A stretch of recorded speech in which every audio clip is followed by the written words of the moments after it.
Okay, अभी दिख रहा है? Yes ma'am. ठीक है, ठीक है, तो हम लोग वहीं पे चलते जाते थे। हाँ, तो ट्रेड यूनियन को कोई रिस्ट्रिक्टिव ऐसे कुछ रूल्स रेगुलेशंस बना करके अगर अपने बिजनेस के लिए, उस इंडस्ट्री के लिए कुछ कोड ऑफ कंडक्ट अगर बनाना है कि किस तरीके से आप काम करें, तो वैसे भी आप रिस्ट्रिक्शंस, नियम कानून बना सकता है वो ट्रेड यूनियन, जो एप्लीकेबल होगा उस इंडस्ट्री में फॉल करने वाले सारे फॉर्म्स या ऑर्गेनाइजेशंस पे। क्लियर है ये? अच्छा, यहाँ है it includes any federations of 2 और मोर ट्रेड यूनियन। जब एक से अधिक यूनियंस एक साथ हो जाते हैं तो उसको हम फेडरेशन बोलते हैं, राइट? ठीक है, तो ये भी इंक्लूड कर सकता है। अब एक्सेप्शन, रजिस्टर्ड ट्रेड यूनियन देख लेते हैं, जो सेक्शन 2E में जिसको मेंशन किया गया है, यानी कि ट्रेड यूनियन को इस एक्ट के अंदर रजिस्टर्ड होना चाहिए, उसी ट्रेड यूनियन को इसमें वायबल या वैलिड माना जाएगा। एक्सेप्शंस कहाँ है? कहाँ ट्रेड यूनियन बनाने की कोई जरूरत नहीं है, वहां पे वॉइड होता है ये। सोसाइटीज रजिस्ट्रेशन एक्ट में ट्रेड यूनियन की कोई जरूरत नहीं है। द सोसाइटीज रजिस्ट्रेशन एक्ट में सोसाइटी के रजिस्ट्रेशन से ही हो जाता है, अलग से यूनियन ट्रेड यूनियन नहीं होता। कोऑपरेटिव सोसाइटीज में भी ट्रेड यूनियन का कॉन्सेप्ट नहीं है, एंड कंपनीज एक्ट 1956 में भी ट्रेड यूनियन का कॉन्सेप्ट नहीं है। वहां पे आप अलग से रजिस्ट्रेशन की जरूरत नहीं है ट्रेड यूनियन को। ठीक है, क्लियर? ओके। अब अपॉइंटमेंट ऑफ रजिस्ट्रार, अब क्या होता है? रजिस्ट्रेशन कौन करेगा? तो रजिस्ट्रार करेगा। रजिस्ट्रार का अपॉइंटमेंट कौन करेगा? तो स्टेट गवर्नमेंट या एजी, समझ लो सेंट्रल गवर्नमेंट है या स्टेट गवर्नमेंट है, जो भी जहां पर एप्लीकेबल है, they will appoint registrar of trade union for that particular state, या फिर सेंट्रल गवर्नमेंट है तो उसके लिए वो एक रजिस्ट्रार अपॉइंट करेगा।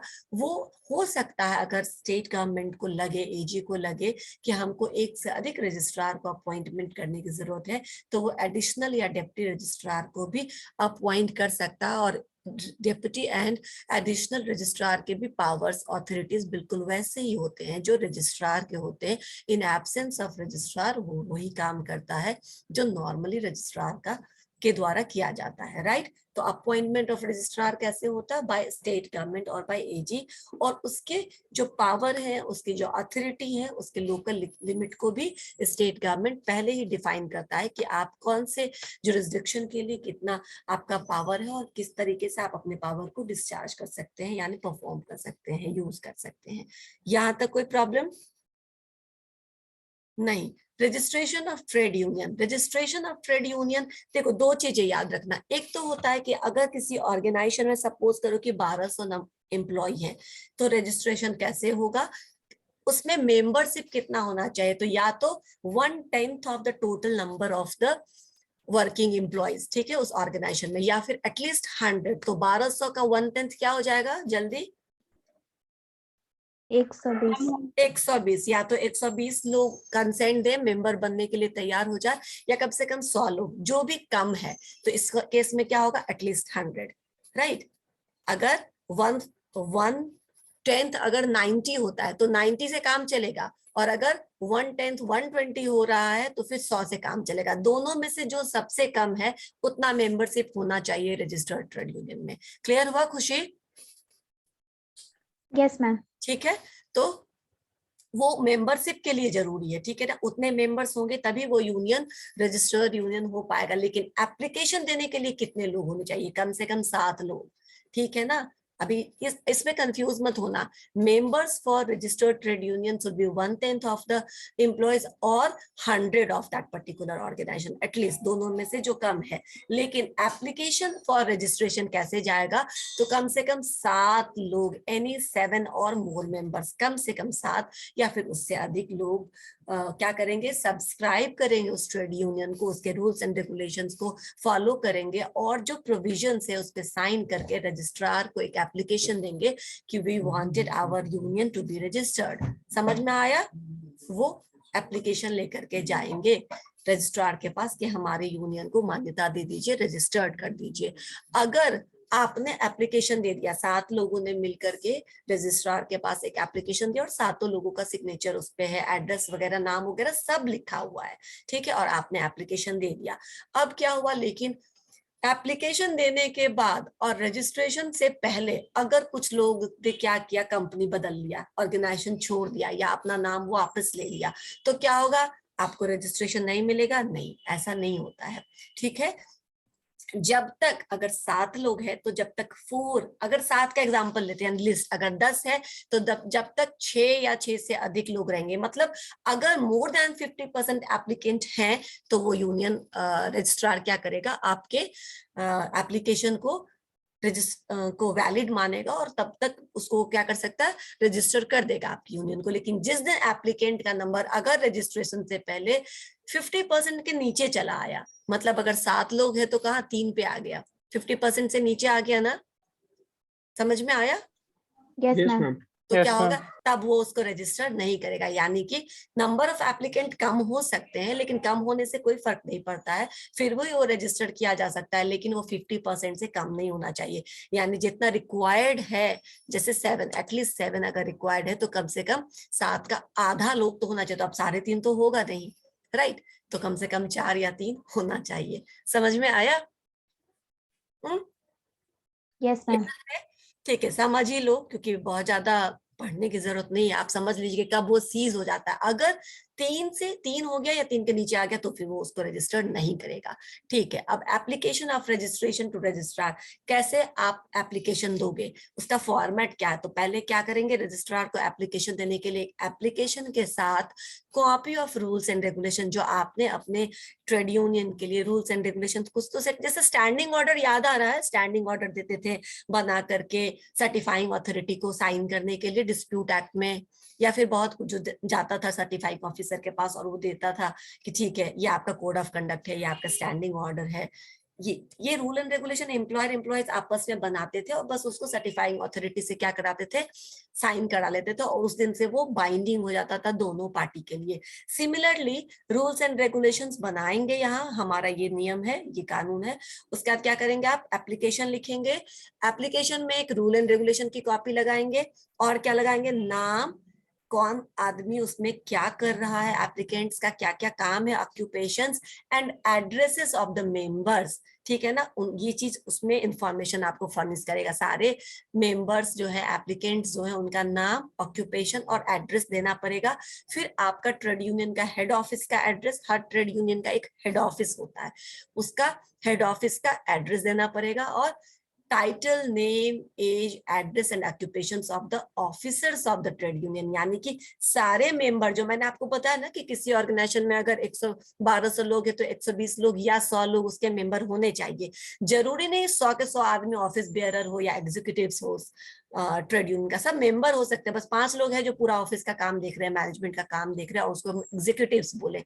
याद है अभी मैंने कहा था ना, जो मैनेजमेंट के काम को संभालता है, यूनियन के मैनेजमेंट के काम को, उसको हम एग्जीक्यूटिव्स बोलते हैं। याद आया? Yes, तो ma'am. Yes, ma'am. ऐसे लोगों का टाइटल, नेम, टाइटल मतलब पोजीशन, नाम, एज, एड्रेस, ऑक्यूपेशन भी मेंशन करना पड़ेगा। ये सब कुछ जब मेंशन रहेगा और रजिस्ट्रार इन चीजों से सेटिस्फाई हो जाएगा कि हाँ सब कुछ है और सब कुछ as per the provision of law है, तो वो क्या करेगा, आपकी कंपनी को रजिस्टर कर देगा, राइट। मतलब कंपनी नहीं, सॉरी, मैं स्लिप ऑफ टंग हो गया, ये उस ट्रेड यूनियन को रजिस्टर्ड कर देगा, राइट। ठीक है, आगे बढ़ते हैं। रूल्स ऑफ ट्रेड यूनियन क्या है, यानी ट्रेड यूनियन के रूल्स क्या क्या होते हैं। नॉर्मली जो रूल्स है ट्रेड यूनियन के लिए वो ये होता है कि the name of trade union, यानी पहले आपका नाम होना चाहिए। अच्छा, नाम पे भी एक आएगा एक क्लॉज, अगर वो नाम, वैसे ही नाम का कोई दूसरा ट्रेड यूनियन एग्जिस्ट करता है तो आप उस नाम को कॉपी नहीं कर सकते। रजिस्ट्रार आपको बुला सकता है और बोल सकता है नाम बदल के दो तब मैं रजिस्टर करूंगा। समझ में आया? उसके पास ये पावर होता है, ऑल्टरेशन के लिए वो समन कर सकता है मेंबर्स को। तो नाम क्या है ट्रेड यूनियन का, ये देना पड़ेगा। ऑब्जेक्टिव क्या है, whole object of the trade union, यानी किस पर्पज से आपने इस ट्रेड यूनियन को बताया है वो पूरा आपको बताना पड़ेगा। The whole of the purpose for which the general funds of the trade union will be applicable, मतलब सेक्शन 15 ये बोलता है कि आप कोई भी यूनियन चलता है तो उसमें कुछ फंड्स भी जमा होते हैं, राइट? आपका जो ये पॉलिटिकल पार्टी वगैरह भी है उनके पास भी तो कुछ फंड होता है ना, प्रचार प्रसार के लिए, इन कॉस्ट, ओवरहेड कॉस्ट्स को रन करने के लिए, मीटिंग बुलाने के लिए होता है ना। वैसे ही ट्रेड यूनियन के पास भी कुछ पैसे होते हैं, कुछ फंड उनको जमा करना पड़ता है। वो इस जनरल फंड को कौन कौन से पर्पस से यूज करेंगे, ये पर्पस भी उनको स्पेसिफाई करना होता है। क्लियर हो रहा है? ओके। उसके बाद क्या है? The maintenance of A list of members of the trade union and adequate facilities for the inspection of the office bearer and member of the trade union. यानी ट्रेड यूनियन के पास एक लिस्ट होना चाहिए जिसमें सारे मेंबर ऑफ ट्रेड यूनियन का नाम रहेगा, और किसी भी ऑफिस बियरर या मेंबर के रिक्वेस्ट पे ट्रेड यूनियन के अकाउंट बुक को इंस्पेक्शन करने के लिए अलाउ किया जाता है। ठीक है ना? अगर कोई मेंबर चाहे कि हम एक बार चेक करें हमारा पैसा कहाँ खर्चा हो, क्योंकि वो भी पैसा दे रहे हैं उस ट्रेड यूनियन में, तो वो चेक कर सकते हैं। ठीक है? The admission of ordinary members, जो ऑर्डिनरी मेंबर्स है, जो एग्जीक्यूटिव्स नहीं है, उनके एडमिशन का क्या नियम रहेगा, तो उनको इंक्लूड करने का क्या नियम रहेगा? That person should be actually engaged और एम्प्लॉयड इन द इंडस्ट्री। वो उस इंडस्ट्री का एम्प्लॉय होना चाहिए। जैसे टेक्सटाइल इंडस्ट्री है तो किसी भी कंपनी के टेक्सटाइल इंडस्ट्री के किसी भी फॉर्म में या कंपनी में काम कर रहा है तो वो भी उस ट्रेड यूनियन का मेंबर हो सकता है।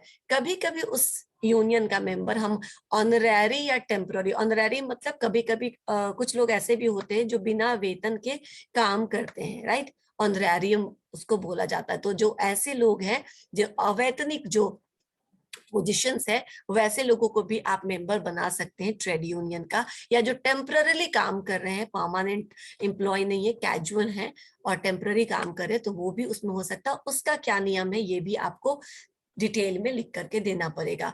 ठीक है? ये रूल्स है। उसके बाद पेमेंट, जो सब्सक्रिप्शन होता है, जितने लोग सब्सक्राइब करेंगे वो सब जो मेंबर होंगे, सब्सक्रिप्शन का पेमेंट देना पड़ेगा। वो 25 पैसा ही है, ज्यादा नहीं। देखो कितना कम है, अभी तक यही चल रहा है।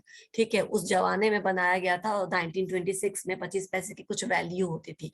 2022 में आ गए हम लोग, लेकिन ये नियम नहीं बदल रहा है। तो गरीबी तो आएगी ट्रेड यूनियन में, बहुत प्रॉब्लम्स होते हैं ट्रेड यूनियन को रन करने में। लेकिन हमको अभी वो गरीबी पे ध्यान नहीं देना है। हमको ये देना है ध्यान अभी कि कितना सब्सक्रिप्शन फी है। तो 25 पैसा पर मंथ पर मेंबर ट्रेड यूनियन का सब्सक्रिप्शन फी होता है। ये आपको मिल रहा है कि नहीं मिल रहा है? किस तरीके से रूल्स को चेंज किया जाए या रूल्स को कैंसिल किया जाए ये बताना पड़ेगा। किस तरीके से ट्रेड यूनियन में मेंबर्स को आप अपॉइंट कर सकते हो या मेंबर्स को आप रिमूव कर सकते हो, ये मैनर भी मेंशन्ड होना चाहिए। जो फंड है वो सेफ कस्टडी में होना चाहिए और जो अकाउंट बुक है वो ओपन होना चाहिए for the office bearers and members to inspect, right? और उसके बाद किस तरीके से अगर आप चाहते हैं तो आप अपने तरीके से विलिंगली ट्रेड यूनियन को डिसॉल्व भी कर सकते हैं। लेकिन वो क्या तरीका होगा, क्या टर्म्स एंड कंडीशंस होंगे, वो मेंशन होने चाहिए। समझ में आया? ये these are the rules of trade union. Okay, ठीक है। Yes, ma'am. अब पावर, मैं जो बोल रही थी ना, power to call for further particulars और to require alteration of them, ये सेक्शन 7 में, यानी रजिस्ट्रार अगर उसको लगता है कि कोई भी जो प्रोविजन है जो होना चाहिए उस तरीके से नहीं दिया गया है, आपका एप्लीकेशन नहीं उस सारे प्रोविजंस को, रूल्स को फॉलो कर रहा है, या फिर कोई नाम है जो वैसा ही आइडेंटिकल नाम ऑलरेडी एग्जिस्ट कर रहा है, तो इस तरीके के इस कंडीशन में, इस सिचुएशन में रजिस्ट्रार कॉल कर सकता है एप्लीकेंट्स को और बोल सकता है कि आकर के आप नाम बदलिए, या फिर ये प्रोविजन या ये रूल्स फॉलो नहीं हो रहा है आपके इस एप्लीकेशन में, जिसके कारण हम आपके एप्लीकेशन को रजिस्टर्ड नहीं कर सकते हैं, यूनियन नहीं बना सकते, तो आप चेंज करके दीजिए, फिर हम क्या करेंगे, आपका यूनियन रजिस्टर्ड कर देंगे। वो बुला सकता है, उसके पास ये पावर है। ये समझ में आया? सेक्शन 7 है ये। मैंने एक लाइन से सेक्शंस लिख दिए हैं जहां आपको मेहनत नहीं करना पड़ेगा सेक्शन याद करने के लिए। रजिस्ट्रेशन, अगर सब कुछ, अगर रजिस्ट्रार को लगता है कि all the rules, all the provisions are as per the act, ठीक है ना, एक्ट के को फॉलो कर रहा है, सारे प्रोविजन सारे रूल्स, तो वो क्या करेगा, वो आपके इस एप्लीकेशन को रजिस्टर कर देगा। यानी कि एक रजिस्टर में एंट्री कर देता है, वो आपके नाम के का जो होता है ट्रेड यूनियन, उसकी एंट्री कर देता है और सारे पर्टिकुलर्स उसमें लिख देता है कि these are the purpose and particulars and rules of this trade union. आपका और आपको एक सर्टिफिकेट ऑफ रजिस्ट्रेशन इशू करता है जो सेक्शन 9 में होता है, जो एक प्रूफ होता है कि आपका जो यूनियन है वो रजिस्टर्ड ट्रेड यूनियन है। क्लियर?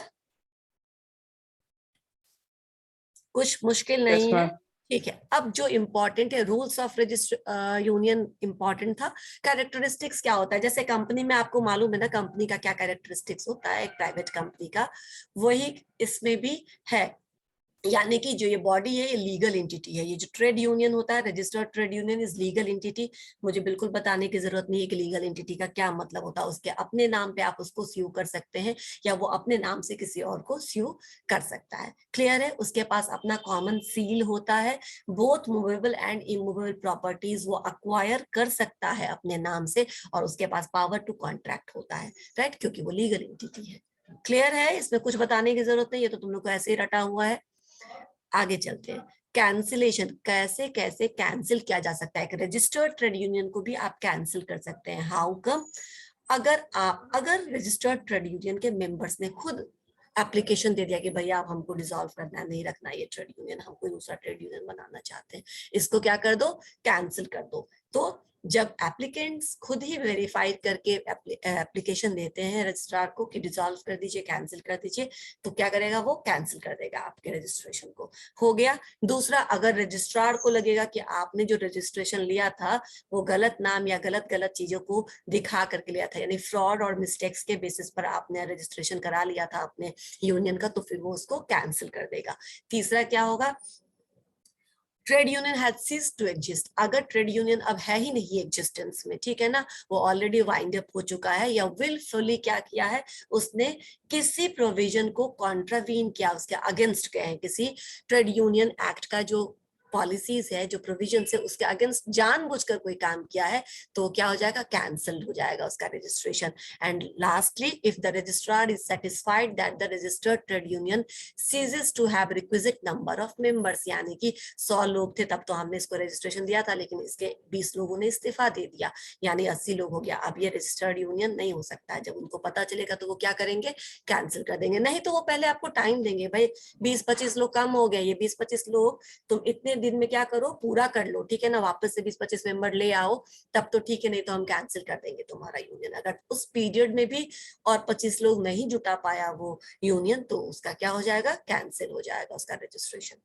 कुछ मुश्किल है इसमें, कुछ टफ लग रहा है, सत्यनारायण नो मैम। भगवान का कथा लग रहा होगा, है ना, इतना आसान है ये, इसीलिए मैंने ये बता दिया ताकि छूटे नहीं आपका, अगर ऑब्जेक्टिव आता है तो आपको याद रहे। अपील कैसे कर सकते हैं, अगर रजिस्ट्रार आपका सब कुछ सही है, सारे प्रोविजंस फॉलो कर रहे हैं, रूल्स फॉलो कर रहे हैं, आपने एप्लीकेशन दिया लेकिन वो रजिस्टर्ड नहीं कर रहा, या फिर ऐसी कोई बात नहीं थी जिसमें उसको आपने ना खुद से कुछ डिसोबे किया है, ना कैंसिलेशन का रिक्वेस्ट दिया है, ना नंबर ऑफ मेंबर्स घटे हैं, ना आपने फ्रॉड के बेसिस पर रजिस्ट्रेशन कराया था, फिर भी अगर रजिस्ट्रार क्या करता है, कैंसिल कर देता है आपके रजिस्ट्रेशन को, यूनियन के रजिस्ट्रेशन को, तो आप 60 दिनों के अंदर कहाँ अपील करेंगे, आप अपील करेंगे 60 दिनों के अंदर वैसे डिसीजन जिसके अगेंस्ट आपको जाना है। रजिस्ट्रार का वो डिसीजन जिसके अगेंस्ट आपको अपील करना है, आप कर सकते हो कहाँ पे अपील, तो उस एरिया के प्रेसिडेंसी टाउन है, यानी कि आप अपील कर सकते हैं हाई कोर्ट में। अगर स्टेट लेवल का प्रॉब्लम है, प्रेसिडेंसी मतलब स्टेट, अगर स्टेट लेवल का प्रॉब्लम है तो आप हाई कोर्ट में अपील करिए 60 दिनों के अंदर। अगर डिस्ट्रिक्ट लेवल का है जहां पे ट्रेड यूनियन का ऑफिस भी नहीं है, तो आप कर सकते हैं डिस्ट्रिक्ट कोर्ट में, या फिर किसी भी कोर्ट में करेंगे जहां पे एटलीस्ट एडिशनल या असिस्टेंट जज होना चाहिए, और जो सिविल कोर्ट का अथॉरिटी जिसके पास हो, उसके नीचे वाले आप कोर्ट में नहीं जाएंगे, कम से कम वो सिविल कोर्ट में का अथॉरिटी रखता हो और वहां पे एडिशनल या असिस्टेंट जज बैठते हो, वैसे कोर्ट में आप क्या कर सकते हैं, अप्लाई कर सकते हैं। अब आप अपील करेंगे कोर्ट में, हाई कोर्ट में या डिस्ट्रिक्ट कोर्ट में, इन शॉर्ट आप समझ लीजिए, तो क्या होगा, आपके एप्लीकेशन के बाद कोर्ट एक बार उस अपील को पढ़ेगी, ठीक है, या तो वो अपील को डिसमिस कर देगी अगर वो गलत रहेगा, तो आपके अपील को डिसमिस कर देगी अगर उनको लगेगा कि रजिस्ट्रार ने जो किया है वो सही किया, उसके पास सारे सबूत हैं वैसे डिसीजंस आपके कैंसिलेशन के लिए या रजिस्ट्रेशन नहीं करने के लिए, तो वो आपके अपील को डिसमिस कर देगा। और अगर लगेगा कि रजिस्ट्रार ने कुछ गलत किया है, तो वो रजिस्ट्रार को डायरेक्शन देगा कि आप इस प्रॉब्लम को सॉल्व कर दीजिए, अपना डिसीजन सुधार करके वापस से इसको सही कर दीजिए। लेकिन जो फाइनल हाईएस्ट अपील होता है वो हाई कोर्ट तक ही जाता है। क्लियर? कुछ दिक्कत नहीं है ना इसमें, बहुत आसान है ये। अब राइट्स ऑफ ट्रेड यूनियन जो आपने अभी कॉमन सील पढ़ा है ना, ये सब तो है ही, इसके अलावा कुछ एक और राइट्स है ट्रेड यूनियन के, हम एक बार दिखा लेते हैं राइट्स ऑफ ट्रेड यूनियन का, कि वो अपने जनरल फंड को किस तरीके से यूज करेगा, किस किस मद में यूज करेगा। और registered trade union has a right to establish political fund, वो पॉलिटिकल फंड भी अपना एस्टैब्लिश कर सकता है, जिसको पॉलिटिकल चीज के लिए। अच्छा, ट्रेड यूनियन का पॉलिटिकल बहुत ज्यादा यूज होता है, क्योंकि तुम लोग को ट्रेड यूनियन का दूसरा एस्पेक्ट नहीं पढ़ना है जो बीबीए के बच्चों को पढ़ना है, इसलिए हम उसमें जा नहीं रहे। अदरवाइज आप देखते होंगे कि ट्रेड यूनियन का बहुत इन्फ्लुएंस होता है पॉलिटिक्स पे। आईटक, इंटक, ये ऑल इंडिया एसोसिएशन रहे हैं जो पॉलिटिकली बहुत ज्यादा एक्टिव रहते हैं। जो शुरू हुआ था ट्रेड यूनियन, भारत मजदूर संघ वगैरह सब, बीएमएस वगैरह, वो सब में तो बहुत बड़े बड़े लीडर्स उसके, जयप्रकाश नारायण, ये सब उसके लीडर थे, समझ में आया, उसके फाउंडर मेंबर्स थे। तो एक्चुअली पॉलिटिकली बहुत एक्टिव रहा है ट्रेड यूनियन। लेकिन इसीलिए ट्रेड यूनियन क्या कर सकता है, पॉलिटिकल फंड भी क्रिएट कर सकता है, लेकिन वो अपने मेंबर को जबरदस्ती नहीं कर सकता है कि पॉलिटिकल फंड में भी तुम पैसा जमा करो। जनरल फंड में 25 पैसा दे रहे हैं तो काम चल गया, ठीक है। अगर पॉलिटिकल फंड में देना है तो आप वॉलंटरी दीजिए, this is not mandatory. A registered trade union can change the name with minimum 2/3 majority and all requirement of the section 25, यानी आप अपना नाम बीच में भी बदल सकते हैं, अगर नाम बदलने के पक्ष में कम से कम 2/3 वोटिंग आता है तो, ठीक है ना। हाफ ऑफ जो पीपल है उसका एटलीस्ट तिहाई लोग उसमें सपोर्ट करना चाहिए कि नाम आप बदल दीजिए, तो आप कर सकते हैं। और जो भी सेक्शन 25 के प्रोविजन है उसको फॉलो करते हुए आप नाम को बदलने के लिए भी रजिस्ट्रार के पास एप्लीकेशन दे सकते हैं। राइट ऑफ अमालगमेशन, अमालगमेशन का मतलब जो मैंने फेडरेशन बताया ना, 2 या 2 से अधिक यूनियंस जब एक साथ मिल जाती है तो उसको फेडरेशन बोलते हैं। ये अधिकार भी है ट्रेड यूनियन के पास कि वो 2-3 ट्रेड यूनियंस को अमालगमेट करके मिला करके एक यूनियन बना ले without dissolution of funds, but at least 50% of the majority votes is recorded. इस काम के लिए कम से कम 50 लोगों का 50% जो आपके मेंबर्स हैं उनका इसमें होना चाहिए। और उस 50% में से, ठीक है, 100 का 50 हुआ, उस 50 में से 60% vote they favour of amalgamation में। हाँ, हम तैयार हैं, यानी 50 का कम से कम 60% क्या होना चाहिए, रेडी होना चाहिए इस अमाल, यानी 25 से ऊपर। राइट, क्लियर है? Yes, ma'am. ठीक है। Yes, any ma'am. Member of Okay. Trade union में इंस्पेक्ट द बुक्स, ये आपको पहले ही बता चुके कि ट्रेड यूनियन के मेंबर्स के पास ये राइट है कि वो बुक ऑफ अकाउंट को इंस्पेक्ट कर सकता है, चेक कर सकता है। Confer the right of minor membership, minor member के राइट को कैसे करेगा, माइनर यानी जो 18 साल से नीचे का है, ठीक है, वो क्या क्या कर सकता है। पार्टनरशिप में याद है ना, अगर माइनर पार्टनर हो सकते हैं लेकिन वो मैनेजमेंट में पार्टिसिपेट नहीं करेंगे, सेम काम इसका भी यही है, ठीक है ना। 15 से कम उम्र का अगर कोई है तो वो मेंबर तो हो सकता है, लेकिन can not hold the office until the attainment of 18 years. कोई कंफ्यूजन नहीं है, राइट। 18 साल तक वो कोई ऑफिस बेयरर नहीं हो सकता, यानी कोई मैनेजमेंट की एक्टिविटी में पार्टिसिपेट नहीं करेगा। As a legal person some rights are granted, यानी कि ये लीगल एंटिटी है और इसको क्या क्या राइट्स है वो ऑलरेडी हम कवर कर चुके हैं, मैं इस पॉइंट को अभी डिस्कस नहीं कर रही हूँ। अभी क्या है, एक परपीचुअल सक्सेशन बता देती हूँ मैं। परपीचुअल सक्सेशन होता है जहां पे एक आध मेंबर के जाने से कोई फर्क नहीं पड़ता, वो चलता रहता है, राइट। अगर 2 लोग इसमें से निकल भी गए तो ये ऐसा नहीं होगा कि ट्रेड यूनियन डिसॉल्व हो जाएगा, वो चलता रहेगा, बाकी का कोई दूसरा मेंबर आके ज्वाइन कर लेगा। समझ में आया? इसको परपीचुअल सक्सेशन बोलते हैं। लाइबिलिटीज क्या है ट्रेड यूनियन की, थोड़ा सा शॉर्ट में मैंने बताया है।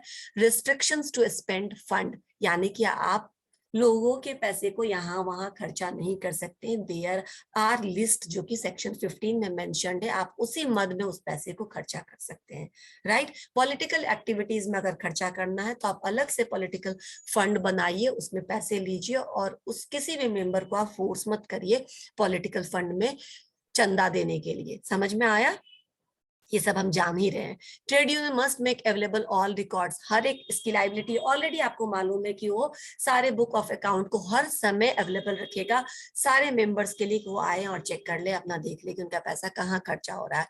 Trade union can not appoint a person who has been convicted for a crime involving moral turpitude, यानी कि अगर किसी के पास नैतिक किसी तरह का केस है, समझ रहे हो ना, मोरल टर्पिट्यूड यानी कि नैतिक हनन का कोई केस है, उसके कैरेक्टर से रिलेटेड कोई केस है, या फिर उसके पास कोई ऐसा केस है जिसकी सजा वो 6 महीने से 6 महीने में 6 महीने का सजा वो पिछले 5 साल के अंदर, अगर 5 साल से ज्यादा टाइम हो गया तो वो मेंबर हो सकता है, लेकिन अगर इसी 5 साल में उसको ये सजा मिली है तो उसको आप वो मेंबर नहीं बना सकते हैं। ऐसे कन्विक्टेड लोगों को इसमें मेंबर नहीं बना सकते हैं। ठीक है, समझ में आया?